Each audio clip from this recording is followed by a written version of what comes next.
Neemias capítulo 8, verso 10. Ficamos felizes em receber o nosso irmão André Luiz, que Deus abençoe, a nossa irmã Olga, também que Deus abençoe, missão da Igreja Presbiteriana. Ficamos felizes em tê-los nessa noite. Amém? Neemias capítulo 8, verso 10.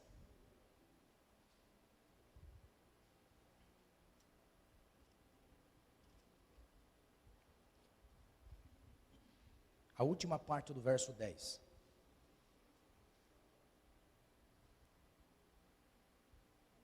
Ache o livro de Jó, volte um, Esther, volte mais um, Neemias. Acharam? Neemias capítulo 8, no verso 10 em diante.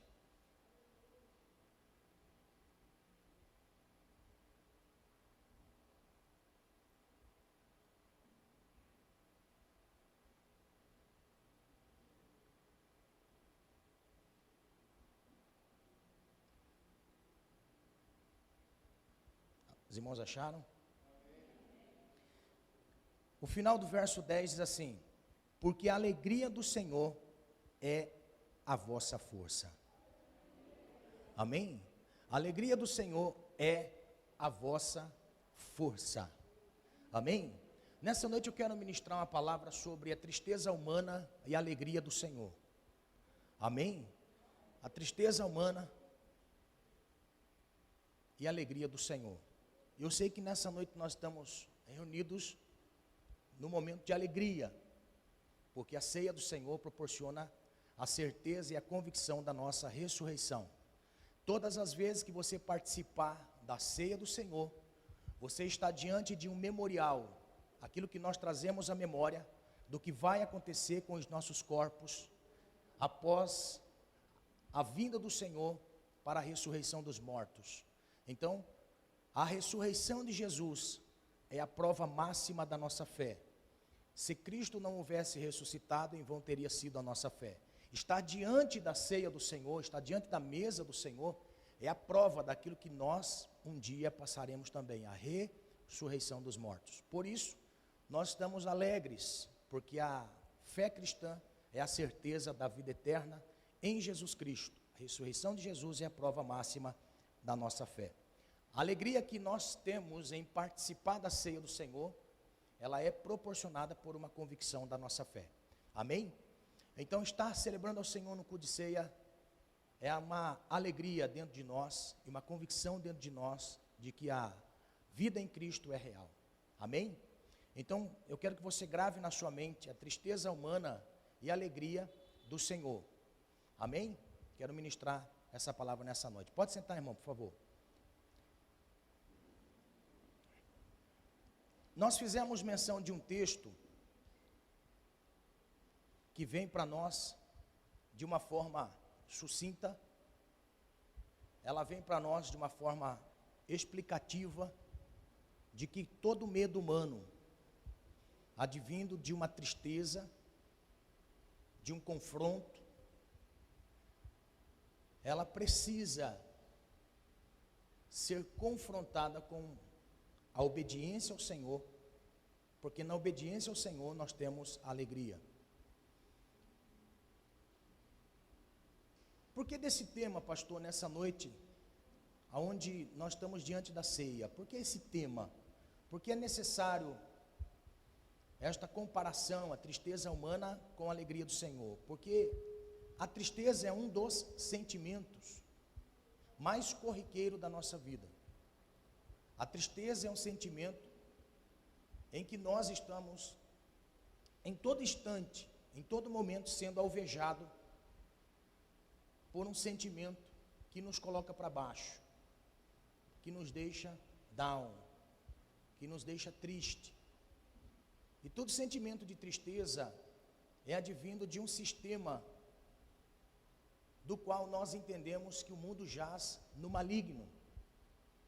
E tudo aquilo que nós, humanos, se alimentamos, porque o entendimento que temos a respeito da natureza humana, até porque a palavra ser humano está muito ligado a este mundo físico e o mundo espiritual que está em nós. Então nós somos um ser espiritual que está no mundo físico, aonde é regido por algumas leis, e que até Deus se sujeita a estas leis, criado por Ele. Ser humano, humus, ser entidade espiritual. Então logo nós compreendemos o que Paulo quis transmitir a nós. O espiritual no vaso de barro, porque é isso que nós somos, apenas um vaso.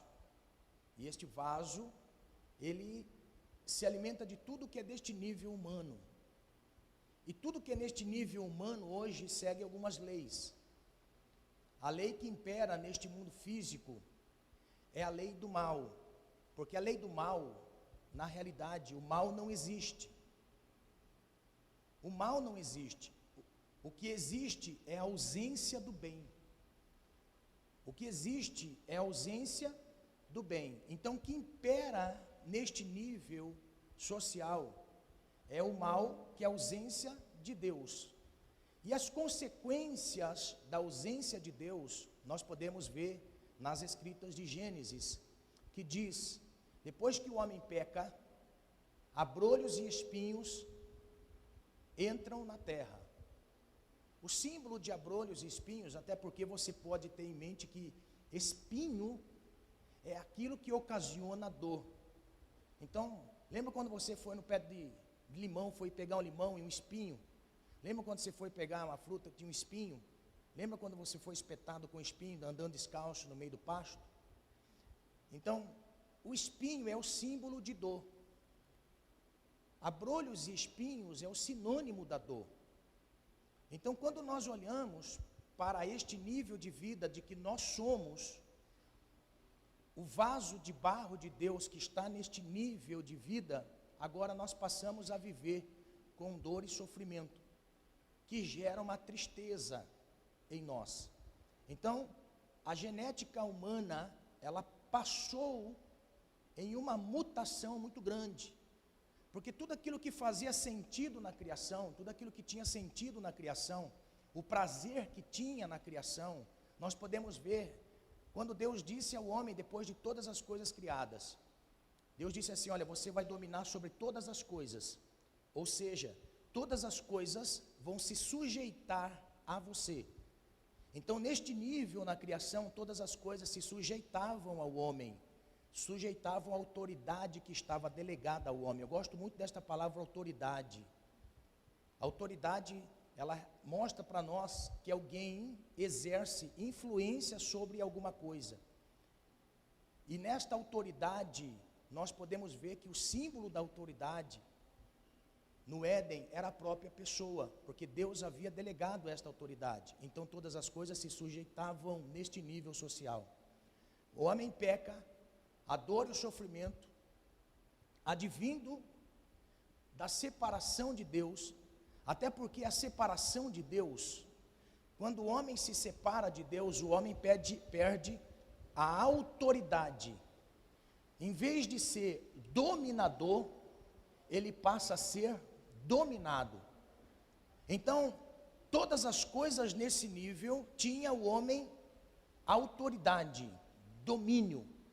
O homem, quando ele peca, o sentido real do pecado, irmãos, não é a desobediência é o resultado final da autossuficiência.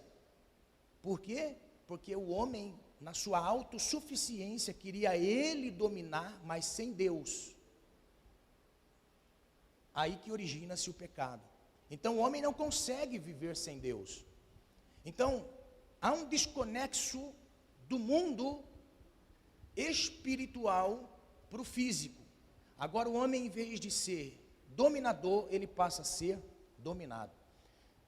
É daí que nós podemos entender que o sofrimento que gera em nós é um sofrimento devido a um sistema que nós estamos inseridos de dor e sofrimento. Advém a tristeza. Então a tristeza humana, essa tristeza que você tem, olha que interessante, você está bem, acorda bem, você está bem consigo mesmo, você está bem com Deus, e você acorda bem, aí você sai trabalhar, trabalha bem, quando chega no final de tarde, a sua alma começa a se entristecer, você começa a olhar para si e falar assim, da onde veio essa tristeza? Por que dessa tristeza dentro de mim? Por que existe essa tristeza?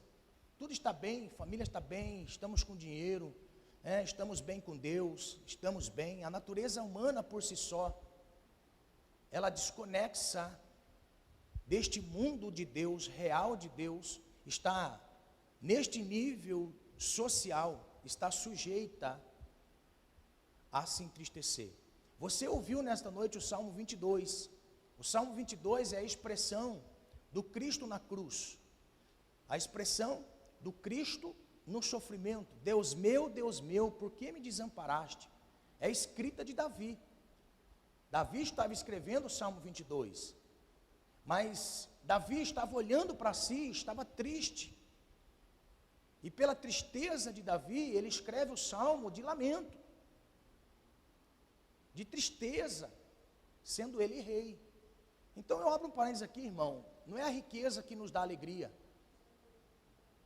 Davi era rico, não é a posição que traz alegria, Davi era rei. Então logo nós entendemos que nesse nível social, onde está regido pelo mal, a tristeza, ela faz conexão com a nossa vida em todos os sentidos.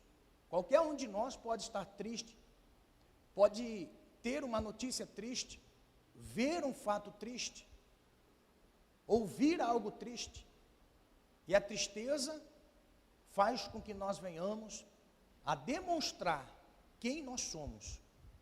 Nós somos humanos, e nós precisamos aprender a lidar com esta natureza humana. Nós precisamos entender que a tristeza não é a ausência de Deus no cristão, naquele que teme ao Senhor, naquele que está em Deus. Nem todos aqueles que passam por um momento de tristeza quer dizer que está em pecado. Nem todos aqueles que sentem-se tristes quer dizer que Deus o abandonou. Então, o entendimento é que a natureza humana, ela precisa ser compreendida, para que nós não venhamos se frustrar com Deus e culpar Deus pelas nossas tristezas. Existem tristezas que nós lançamos uma semente no passado, e estamos colhendo este fruto de uma má semeadura. Deus não é culpado. Nós estamos vivendo um momento de tristeza, consequência de atitudes de outras pessoas. Deus não é culpado. Nós estamos vivendo um momento de tristeza, porque nós estamos associados a uma sociedade que nos entristece. Então, a tristeza humana é algo que precisa de uma compreensão, todo cristão precisa entender, porque até mesmo o nosso Senhor Jesus, ele se entristeceu. Até mesmo o nosso Senhor Jesus passou por um momento de tristeza, aonde a Bíblia diz que o seu amigo estava no sepulcro 4 dias, e ele vê todos os fariseus e muitos judeus em uma falsa religiosidade, e não aceitando a Cristo Jesus como o seu Messias. Jesus chora de tristeza.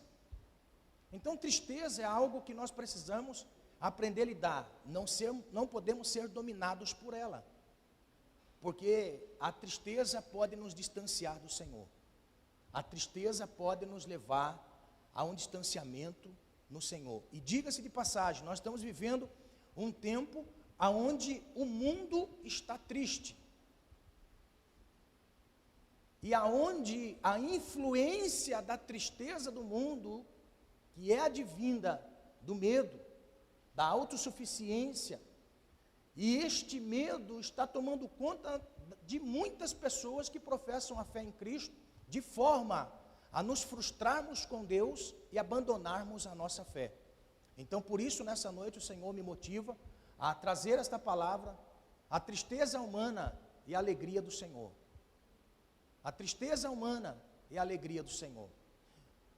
Nós temos um texto em que Neemias está diante de um dilema: reconstruir aquilo que foi destruído, reconstruir aquilo que um dia foi uma realidade, reconstruir aquilo que um dia havia alegria, hoje o que existe é morte. Então, segundo o texto que nós fizemos a leitura, Neemias estava com um propósito, e neste propósito estava o Senhor com ele, neste propósito estava Deus com ele. Então, diante de um embate, diante de um desafio, Neemias agora está para reconstruir aquilo que foi destruído.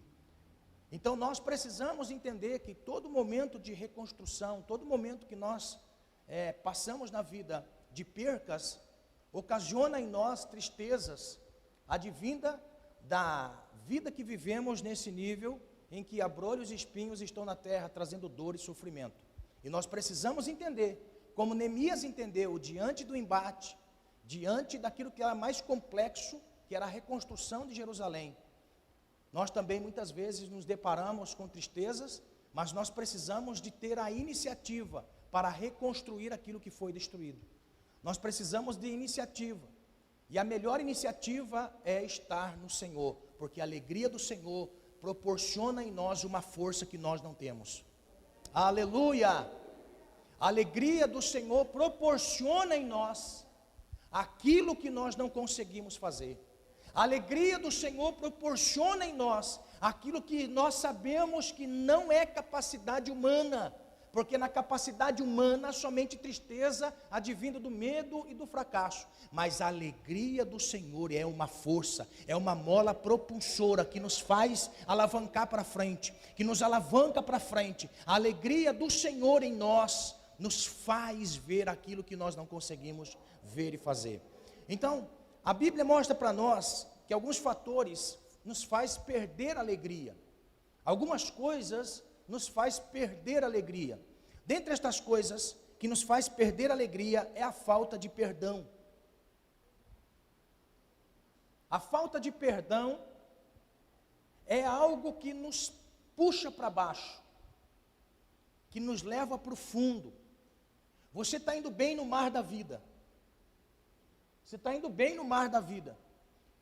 Você está caminhando no mar da vida. Navegando no mar da vida.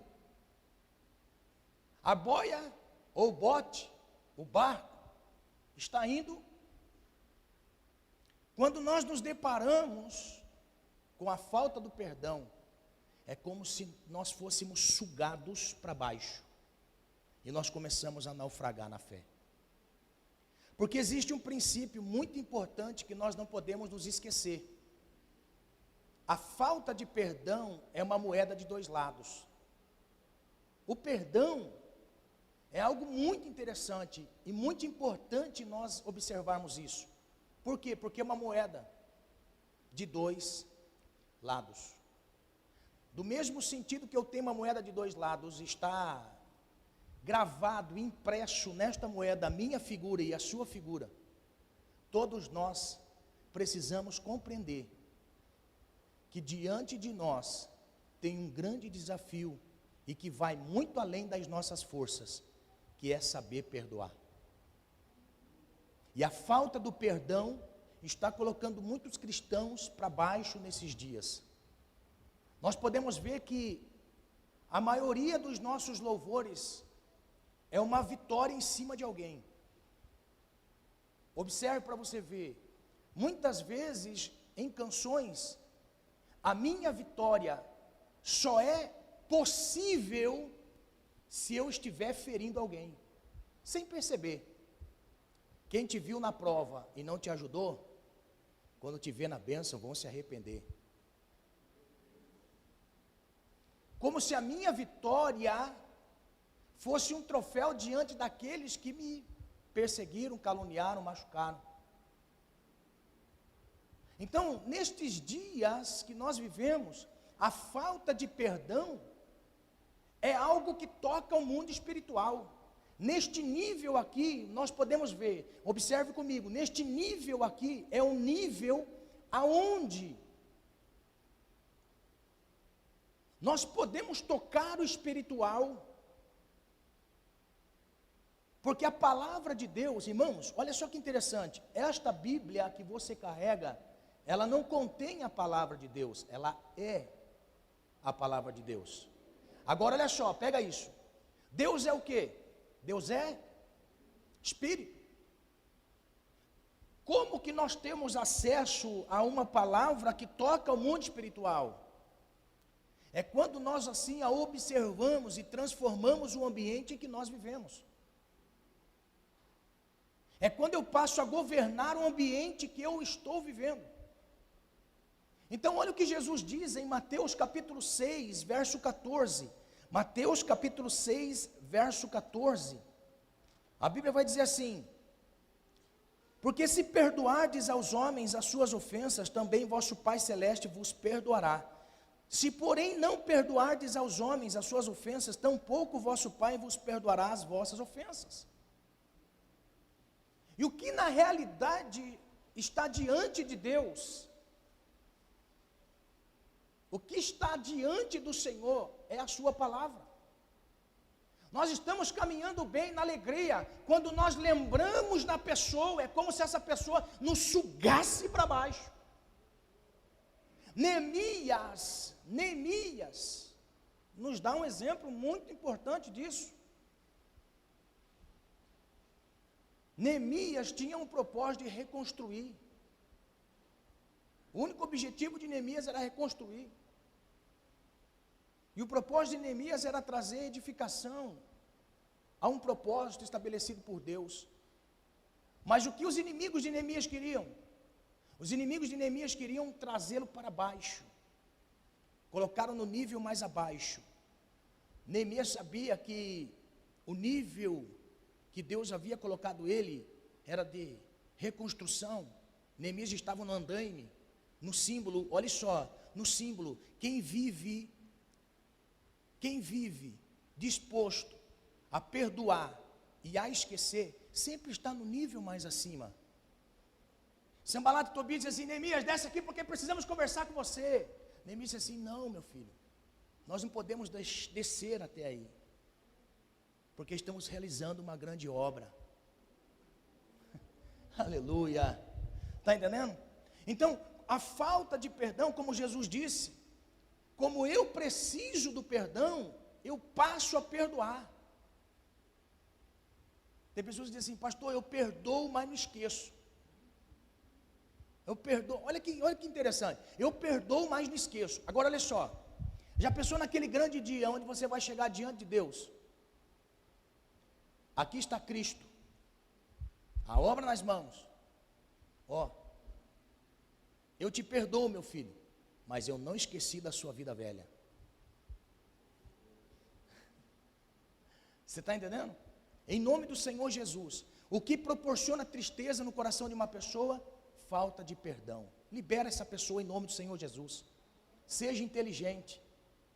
Seja inteligente. Amém? Perdão não é para os bonzinhos, perdão é para os inteligentes. Pegou? Perdão não é para os bonzinhos, perdão é para os inteligentes. Aleluia, amém, glória a Deus. Uma das coisas que fazem a pessoa perder a alegria, situações traumáticas, vou avançar, situações traumáticas, perda de emprego, parente, amigo, problema familiar, problemas dentro da igreja. O que faz uma pessoa perder a alegria são os traumas, as coisas que estão à sua volta. Um dos fatores que faz uma pessoa perder a alegria, enfermidade e ataques malignos. Isso aqui é terrível. Isso aqui é terrível. Enfermidades e ataques malignos faz a pessoa perder a alegria. Faz a pessoa viver em tristeza. Você sabia que uma das correntes mais fortes de uma depressão são enfermidades? Agora olha só, o que é uma depressão? Depressão é uma enfermidade na alma. Isto é a depressão. é uma enfermidade na alma. Uma pessoa deprimida pode tratar o corpo, no entanto, que os psicólogos tratam do corpo. O corpo está sendo tratado em uma psique. Se medica o corpo, mas não consegue se medicar a alma. Não consegue se tocar a alma. A alma precisa ser tocada pelo Senhor. E uma das coisas que fazem a pessoa perder a alegria são ataques malignos e enfermidades. Faz a pessoa perder a alegria. A Bíblia mostra para nós que a injustiça faz uma pessoa justa se entristecer. Isso aqui é muito comum. A injustiça pode fazer com que uma pessoa justa viva tristeza. É por isso que Jesus, se você quer ver as leis do reino, medite Mateus 5, 6 e 7. Medite lá. Você consegue ver a lei do reino. Quando Jesus ele vai dizer a respeito, no capítulo 5, sobre o Sermão do Monte, que é para nós, quando nós meditamos, é quase que impossível um ser humano viver como Jesus estava dizendo ali. Bem-aventurados que choram, porque serão consolados. Bem-aventurados os mansos, porque herdarão a terra. Olha, ser manso nos dias de hoje, irmão, é uma coisa muito rara. Ser calmo nos dias de hoje é uma coisa muito rara. Sim ou não? Ser calmo hoje, não é? Ser aquela pessoa que entende que o mundo vai terminar a barranco. Então, quando nós olhamos, nós conseguimos olhar para o Mateus capítulo 5, nós começamos a falar, meu Deus, isso aqui é impossível nós vivermos. Olha o que Jesus vai dizer a respeito dos justos que sofrem injustiça. E isto daqui é um confronto muito grande. Parece que nos dias que nós vivemos, é muito melhor você ser errado. Sim ou não? Parece que, humanamente nós olhando, parece que o certo é muito difícil se viver, mas o errado é o que dá certo. Não é? Não é sempre uma comparação?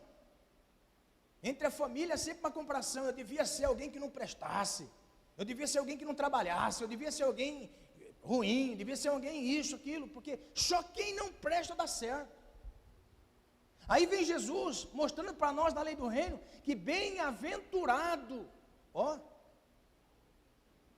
são aqueles que estão vivendo nesse mundo e sofrem injustiça, porque olha o que Jesus diz em 5:10, ele diz assim, Mateus 5:10, bem-aventurados os perseguidos por causa da justiça.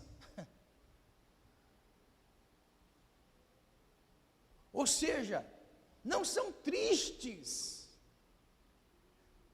não podem ser tristes, porque você foi perseguido por causa das coisas corretas. Diante de Deus não pode ser triste, é um confronto muito grande na natureza humana ser injustiçado. Além de ser triste, é revoltante. Você já se sentiu revoltado? Você já se sentiu revoltado porque você está fazendo uma coisa certa e alguém te julga pela coisa correta? E alguém te julga por algo correto que você está fazendo, a justiça que você está praticando? Além de ser triste, é revoltante demais. Aí vem Jesus assim, bem-aventurado aqueles que sofrem injustiça por causa da justiça.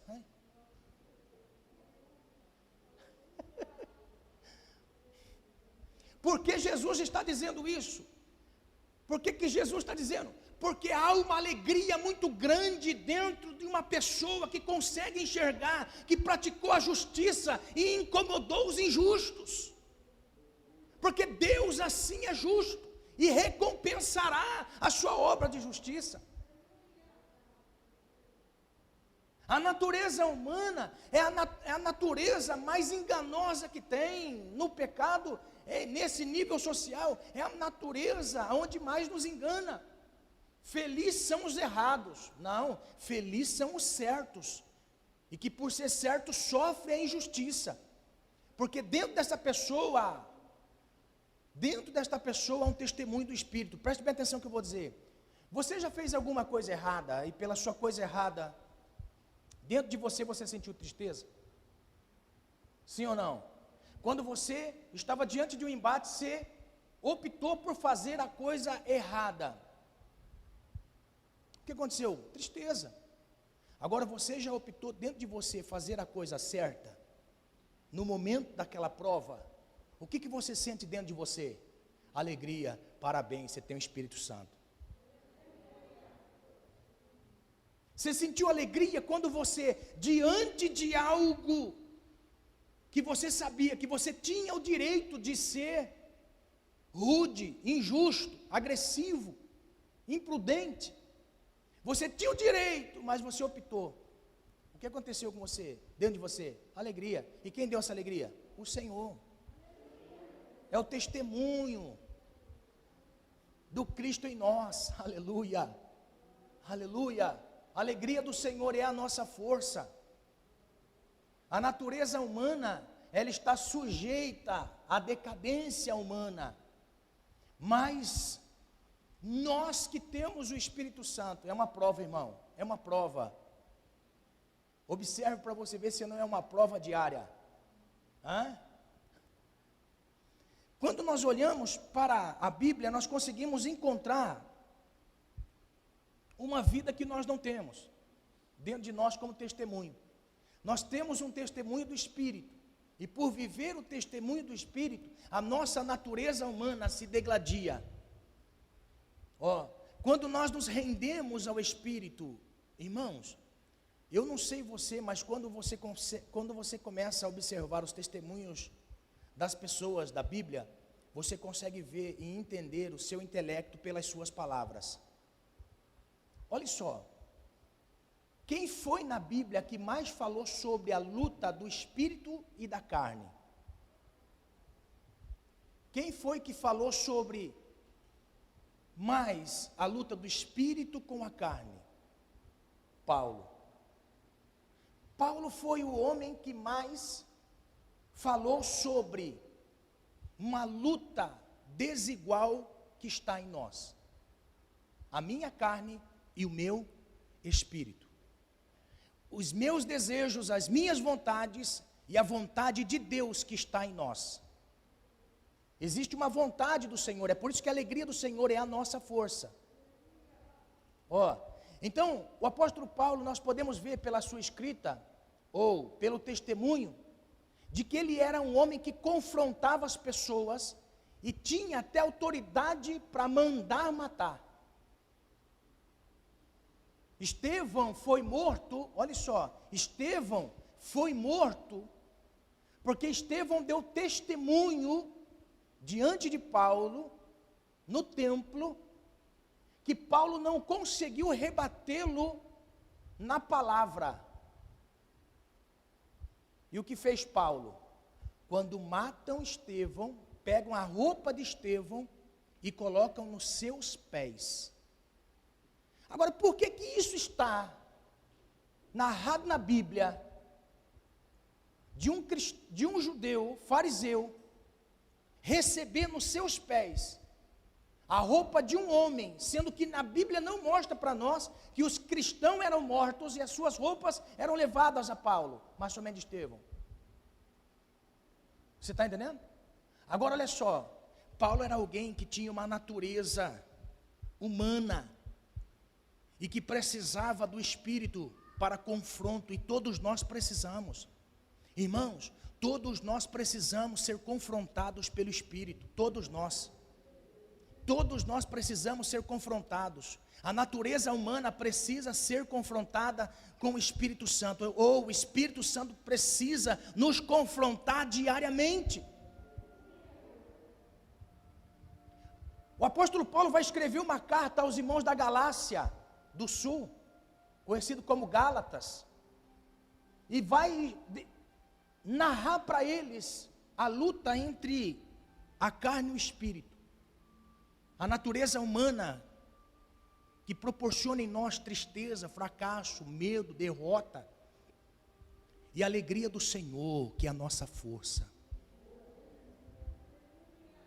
Nós precisamos ser confrontados pelo Espírito. E a natureza humana precisa ser confrontada pelo Espírito. É por isso que quando nós vivemos e alegramos o Senhor, porque a palavra diz, a alegria do Senhor. A alegria do Senhor é a vossa força. Esse é o testemunho de Neemias. Agora olha só, o Senhor está alegre quando? É a primeira pergunta.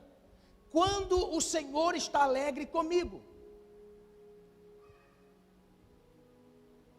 Quando o Senhor está alegre comigo? É quando eu me rendo ao Espírito.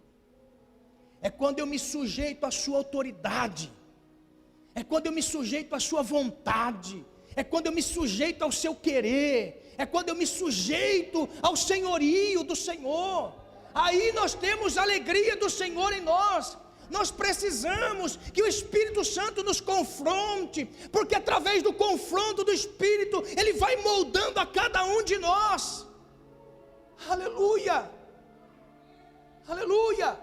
É por isso que você sofre nesse nível de vida, é por isso que você sofre nesse ambiente, é por isso que você sofre no nível social, você se entristece facilmente, você entristece pessoas facilmente, porque nesse nível de vida, nós podemos viver como nós entendemos, como nós queremos, nós podemos sair daqui, irmãos, como eu disse uma vez, uma pessoa até se escandalizou, uma pessoa chegou para mim e falou assim, eu tenho tanta vontade de beber, crente, aí eu não resisto, eu caio na tentação e vou para a bebida. Eu olhei bem e falei assim, você acha que eu também não tenho vontade de fazer isso não? Você acha que eu não tenho vontade de sair daqui e tomar uns goró? A pessoa olhou para mim e falou assim, nossa, pode tomar o Senhor. Natureza humana.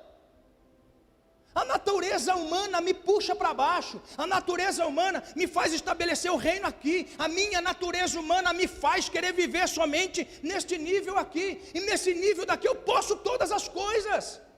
Eu posso tudo o que eu quiser neste nível. Só que olhe só, se eu opto por viver neste nível, o Espírito não tem autoridade para confronto nessa carne, porque eu decido viver. E quando eu decido viver, quando eu decido governar esta vida, quando eu decido governar a minha decisão, quando eu decido governar a minha vida, irmão, é como dizia a vovó, dá com os burros na água. Nós precisamos, irmãos, nós que temos a lei do Espírito em nós precisamos ser confrontados pelo Espírito mesmo.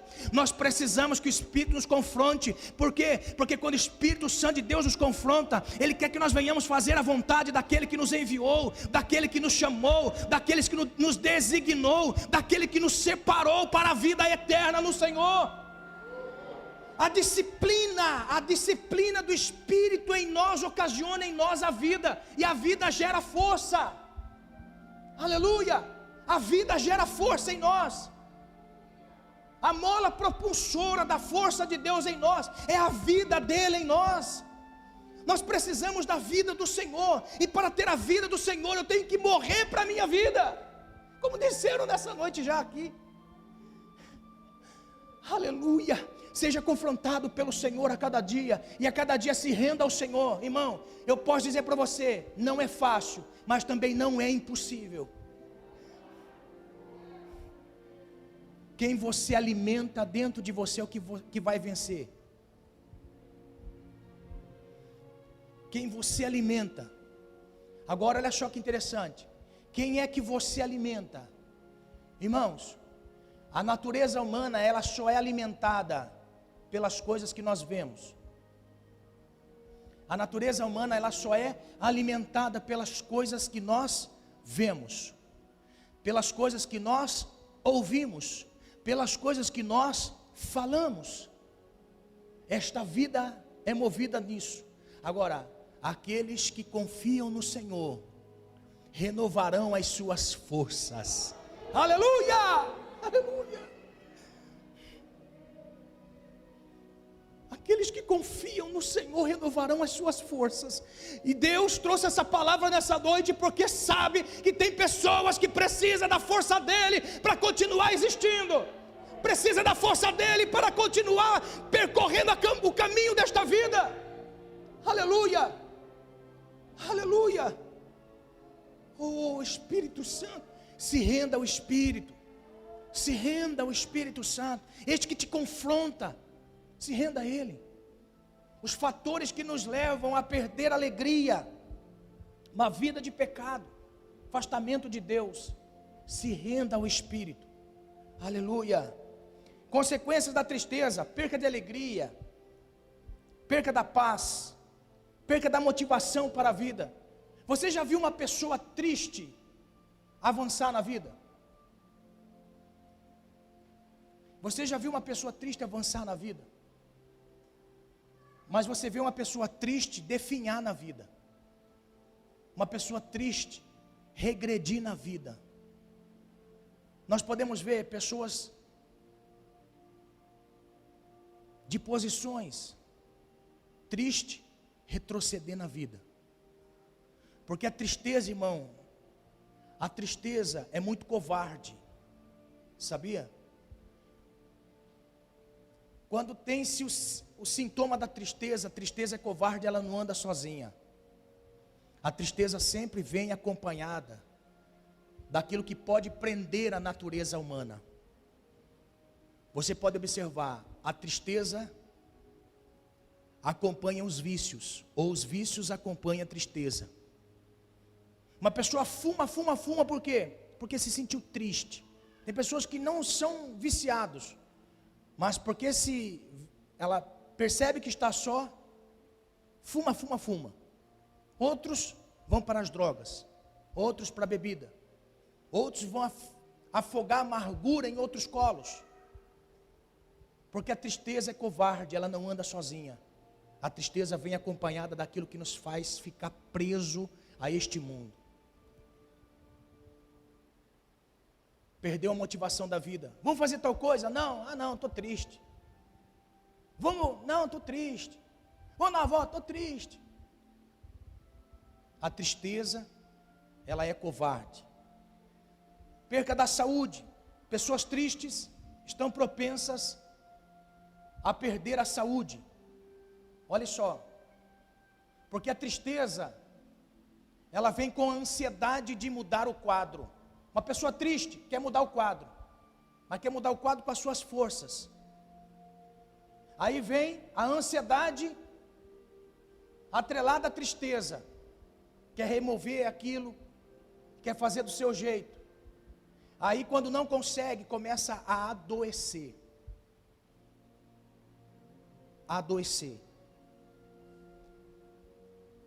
A tristeza nos faz perder os sonhos de Deus.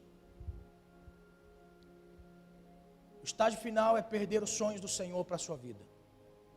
E Deus não quer que você perca os sonhos que Ele colocou no seu coração quando você entregou a sua vida a Ele. Ele não quer que você perca.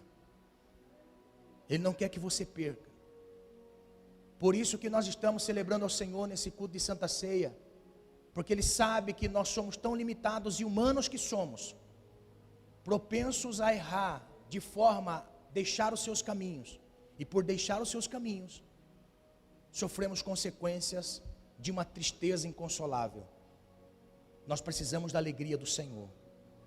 Para experimentar a alegria do Senhor, nós precisamos ter o entendimento que precisamos ser guiados pelo Senhor. Precisamos ser guiados pelo Senhor. Precisamos que o Senhor guie os nossos passos.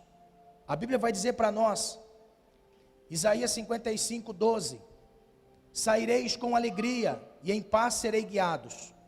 Os montes e outeiros romperão em cânticos diante de vós, e todas as árvores do campo baterão palmas.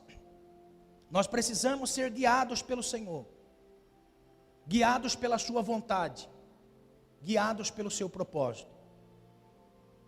Nós precisamos ser confrontados pelo Espírito para ser guiados pelo Senhor. Não guiados pelo nosso autoconhecimento, pelo nosso entendimento, pelo nosso livre-arbítrio. Como eu disse aqui, não podemos abrir mão de sermos confrontados pelo Senhor, porque quando somos confrontados pelo Senhor, sairemos vitoriosos, porque Ele guia os nossos passos. A alegria do Senhor é a vossa força. A alegria do Senhor é a vossa força. Viva na vontade do Senhor. Viva nos desígnios do Senhor. E todos os teus planos serão bem-sucedidos. Viva na vontade do Senhor, e tudo que deseja o seu coração, o Senhor lhe concederá. Viva a vontade de Deus para a sua vida. Abra mão das suas vontades. Pastor, só um adendo só, já vamos participar da ceia. Olha só, como que eu sei que eu estou fazendo a minha vontade? E como eu sei se estou fazendo a vontade do Senhor? Calcule o tempo que você passa vivendo os seus propósitos. E calcule o tempo que você passa vivendo os propósitos do Senhor. Quanto tempo você gasta com os seus propósitos e quanto tempo você gasta com os propósitos do Senhor? Você consegue chegar ao entendimento do que Deus está dizendo a respeito do confronto, fazer a vontade de Deus. Fazer a vontade do Senhor. Muito mais do que apenas vir à igreja, muito mais do que vir a esse ambiente, celebrar ao Senhor. Aqui é um ambiente de celebração ao Senhor, de júbilo ao Senhor, pelos feitos que Ele fez em nossa vida. Ser igreja é viver um ambiente de luz no meio das trevas. Pastor, o mal parece que está dominando o mundo. O mal parece que as trevas só dominam porque falta-se acender a luz. Porque quando se acende a luz, as trevas batem retirada em nome do Senhor Jesus. Amém? As trevas não existem, o que existe é a ausência da luz. Quando a luz ilumina, as trevas são dissipadas. E o que o Senhor está dizendo é que brilhe a luz de Deus em você, e Ele fortalecerá você para caminhar no meio das trevas. Não serás confundido. Quando falares com teu inimigo à porta, porque o Senhor lhe concederá a luz para o teu caminho. Aleluia! A força de Deus virá sobre a sua vida. Não temas. Continue. A luz vai brilhar. Aleluia! Tristeza vai ser vencida pela alegria do Senhor. Amém? Você que está lutando para restaurar, você que está lutando para reconstruir, você que está lutando para edificar, a alegria do Senhor é a vossa força. O Senhor alegre com você, o Senhor alegre com o seu dia, o Senhor alegre com você, a força dele virá sobre você. Não fique com medo, apenas faça a vontade de Deus. Pastor, eu quero fazer a vontade de Deus. Você já entregou a sua vida ao Senhor? Você já entregou os teus caminhos ao Senhor? Você já entregou a sua vida ao Senhor? Uma das coisas que mais traz medo e tristeza na vida de uma pessoa é saber que ele vai se deparar com a morte. As pessoas dizem assim: para tudo tem um jeito, só não tem jeito para a morte. Está errado essa palavra. Está errado esse ditado. Para tudo tem um jeito, até para a morte. Para tudo tem um jeito, até para a morte. Por quê? Porque Jesus é a vida para todo o sempre. Se porventura a tristeza bate o seu coração e saber que vai ter que enfrentar a morte, eu tenho uma boa notícia para você: Jesus é a vida, Jesus é a força de Deus em nós. Amém? Pastor, o que eu faço? Você já entregou a sua vida ao Senhor? Ele já controla a sua vida? Já, pastor? Já deu testemunho pessoal da sua fé? Qual é o meu testemunho pessoal da fé, pastor? Batismo. Você já testemunhou a respeito da sua fé? Ou a sua fé é aquilo que você só fala, eu tenho fé em Deus, eu creio em Deus. Mas qual é o testemunho? Você sabia que o batismo é o testemunho diante de 3 classes de seres? Primeira classe que testemunha o batismo, pessoas. Pessoas testemunham o batismo. Quando você desce as águas, pessoas estão vendo o seu testemunho de fé, aquilo que aconteceu dentro de você. Se uma pessoa passar a vida inteira dizendo assim, eu creio em Deus, mas eu não dei testemunho da minha fé no meu batismo, então eu não creio em Deus. Porque quando eu desço as águas, o batismo é testemunha daquilo que aconteceu dentro de mim. Outro ser que vê o testemunho daquele que desce as águas, os anjos de Deus, veem o testemunho da minha fé. Os anjos de Deus, testemunho da minha fé. Você sabia que os demônios testemunham a nossa fé, declarada no batismo? Quando Jesus foi levado pelo Espírito ao deserto, olha a palavra que ele vai usar para Jesus: se tu és o Filho de Deus. Espera aí, se tu és o Filho de Deus, é porque ele ouviu no testemunho de Jesus, no dia do batismo. Se tu és o Filho de Deus, como eu ouvi aquela voz. Ô irmão, olha só, como eu ouvi aquela voz no dia do seu batismo. Se tu és o Filho de Deus, você está entendendo? Então, o testemunho da nossa fé, descer as águas. O outro testemunho da nossa fé, da nossa vida com o Senhor, é a Santa Ceia. Se na celebração da ceia eu não tenho prazer, eu não estou dando um testemunho de primazia do Senhor na minha vida. Por quê? Eu participo da ceia quando der eu participo da ceia. O testemunho da Santa Ceia, quando nós participamos da ceia do Senhor, é o testemunho pessoal de que eu mantenho um relacionamento com o Senhor. Pastor, mas aquele que vive a vida tudo errado e participa da ceia. O apóstolo Paulo, ele vai dar orientação a um jovem pastor chamado Timóteo. E a respeito da fé de Timóteo, Paulo fala assim: olha, dá um bom testemunho da sua fé que você recebeu da sua mãe, da sua avó. Que você tem uma fé viva em casa e que recebeu da sua mãe e da sua avó. Aí ele vai dizer assim, ó: Timóteo, seja exemplo dos fiéis. Seja exemplo dos melhores. Os malacafentos vão se ver com o Senhor. Seja exemplo dos melhores.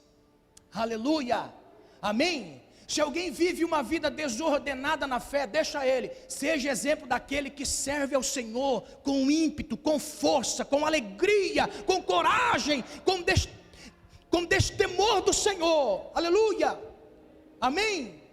Sirva ao Senhor com testemunho de fé. Quando você testemunhar a respeito da sua fé, no âmbito daquilo que a Escritura diz, a força do Senhor vem sobre você. Você caminha. Você consegue vencer os medos que este mundo proporciona a nós. Você pode ficar triste por um momento, por uma notícia, por algo que aconteceu, mas viver triste, não.